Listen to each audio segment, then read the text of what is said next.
So here's a summary of the lesson that we learned today, Tuesday, January 18th, on polygons, sorting and identifying attributes.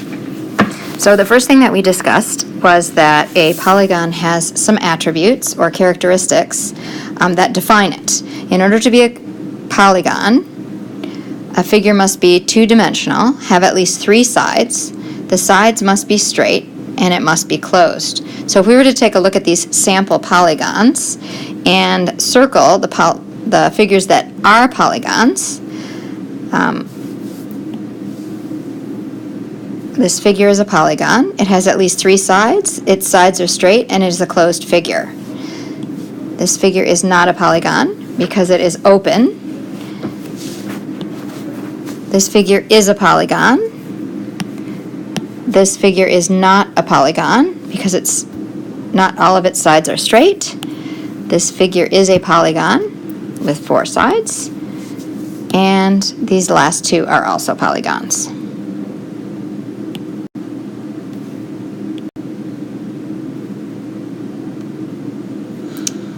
The first type of polygon that we talked about, that we do identify and really need to understand, are triangles. Triangles are polygons with the fewest number of sides. A triangle has three sides. The way that we name triangles is based on their attributes, and their attributes can be sorted into angles, as you notice I have done here, and sides, as I have done here. So one of the ways that I help students try to remember how to name a triangle is that a triangle has a first, a middle, and a last name. The first name identifies the triangle by its angles, the second or middle name identifies it by sides, and the last name of all triangles is triangle. Just like many families nowadays have the same last name, different first and middle names in their family. So in the triangle family, we name triangles by their angles, which I've sorted here, by their sides, which I've sorted here, and by calling it a triangle, which is the last name. So the three different types of triangles are acute, right, and obtuse if we are identifying them by angles. There are three possibilities, and I've summarized those three possibilities here. Either all three angles are acute, the triangle has exactly one right angle and two acute angles, or an obtuse triangle has exactly one obtuse angle and two acute angles. And we're talking about the interior of the triangle. Examples of why that happens are things that we discussed in class. The middle name identifies the triangle by sides, and there are also three possibilities. All three of the sides are the same length, which means it's equilateral. Two of the three sides are the same length, which makes it isosceles, or all three sides of the triangle are different lengths, which is called scalene. So in the example I have above, in this triangle here, if we name it by angles first, it is acute because all three angles are less than 90 degrees. It is equilateral, all three sides are the same length, and it is a triangle. So it is an acute equilateral triangle.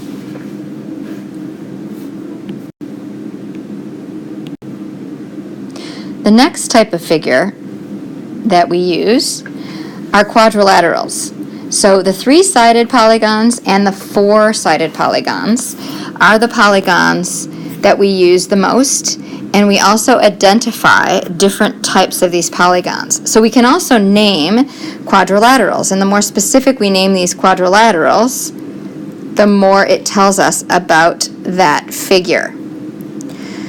All of these quadrilaterals are named based on their attributes, which has to do with either their sides or their angles.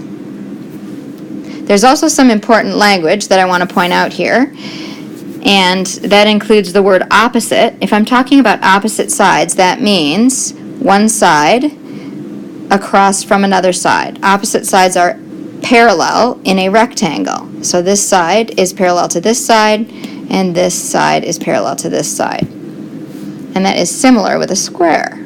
Opposite sides are parallel in a square. A square is a rectangle. It's just a special type of a rectangle because a square does have 4 sides, it has opposite sides parallel and equal, and it does have 4 interior right angles. So every square is a rectangle. However, there are some rectangles that are not squares. If in a rectangle all 4 sides are not equal, meaning just the opposite pairs are equal, but not adjacent sides, then it is a rectangle. Some of the other quadrilaterals we identify are a trapezoid, which has exactly 1 pair of parallel sides, a kite, which has 2 pairs of adjacent sides that are equal to each other, so sides that are adjacent are next to each other. And these 2 figures are both different types of kites. And another type of figure that we refer to is a rhombus, and a rhombus has opposite sides parallel and all 4 sides equal. So a square is a type of rhombus as well. These figures that I've sketched down below are types of quadrilaterals that don't have a specific name. We just know that they are irregular, which I will talk about in a moment.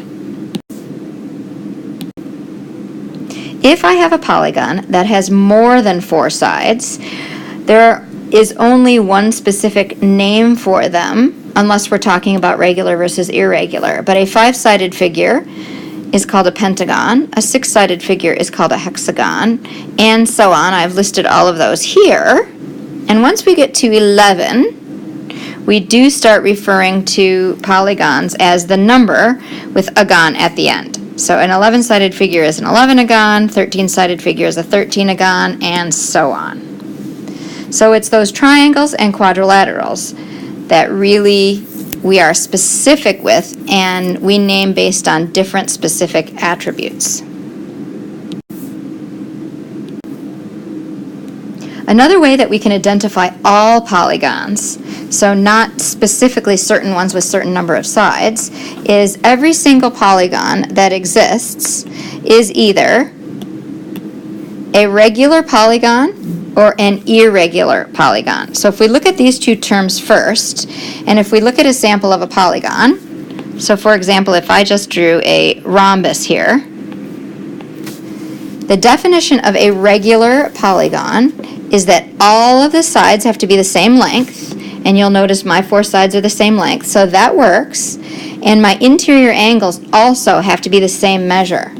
In that case, this is not a regular polygon because angle A is not equal to angle B. Those measures are different. Angle D is opposite angle B, and those are equal, and angle A opposite angle C are congruent, but they are not all for the same measure, so this is an irregular polygon. And finally, we talk about concave and convex polygons. So again, all polygons are concave or convex. There's no overlap. If a polygon is concave, it has at least one reflex interior angle. If a polygon is convex, all of its interior angles are less than 180 degrees. And I've identified some convex figures here.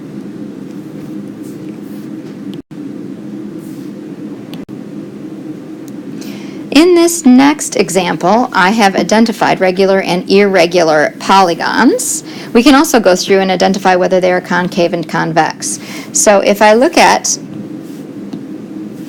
and I just quickly number these,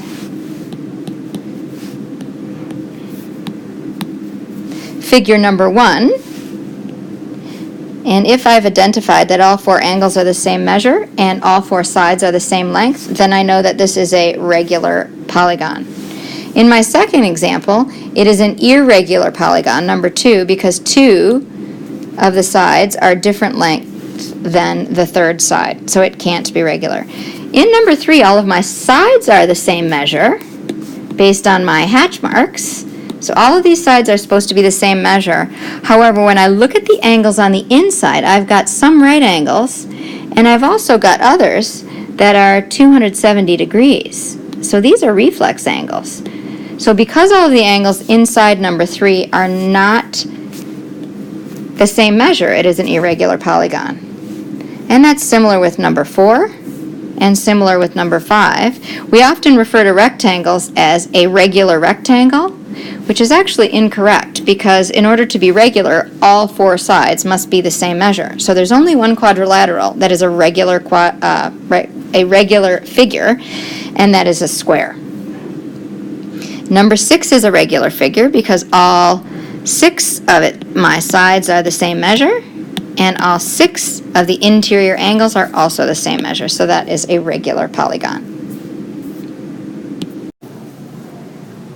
Lastly, I just wanted to review what an attribute is and how to describe different figures using attributes. If I were to look at this initial figure and identify it by sides and by angles, there are several characteristics that I could name. It does have 6 sides, so it's a hexagon. It has 6 vertices. It has 6 interior angles. It has 3 pairs of parallel sides. It has 6 equal obtuse interior angles. So if I were to name this as specifically as I can, I would call this a regular convex hexagon. In the bottom example, some of its attributes are it has 5 sides, so it's a pentagon. It has exactly 2 right angles. It has 1 pair of parallel sides. It has 1 pair of adjacent equal sides. It is convex, and it is irregular. So to name this bottom figure, I would call it an irregular convex pentagon. So as you can see, you can name figures, identify them using attributes. And you can also, knowing that a figure is a regular convex hexagon, it does tell you many characteristics that are true or attributes that are true in that figure. Thanks so much, and I hope this helps.